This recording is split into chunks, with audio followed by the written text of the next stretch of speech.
Hey everyone, I have a question for you. Is God real? Can you prove the existence of God with science? This is an existential question that humans have struggled with since the beginning of time.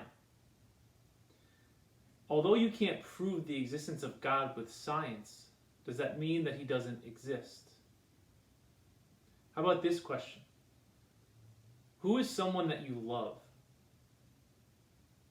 If you're a parent, it's a child. If you're a child, maybe it's your parents or your grandparents or a brother or sister.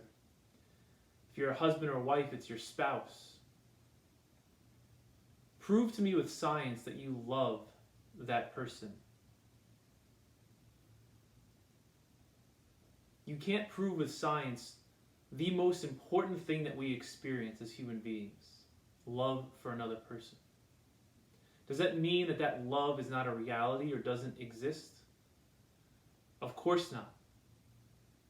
And although you can't prove to me with science the love that you have for that person, there is evidence for your love. If you're a parent, it's all the time that you spend with your child. It's the food that you put on the table, the shelter you give them, the sacrifice that you provide for your family and for your loved ones. To your spouse, it's the sacrifice that you do every single day for the person that you love. Just because you can't prove something with science doesn't mean it's not a reality. It doesn't mean it isn't real. And the same goes for God. Although we can't use science to prove God's existence, maybe we're not supposed to. Maybe just like love, we're supposed to look for the evidence, the overwhelming evidence for God's existence.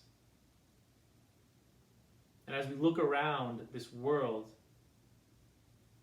there is evidence for God's existence all around us.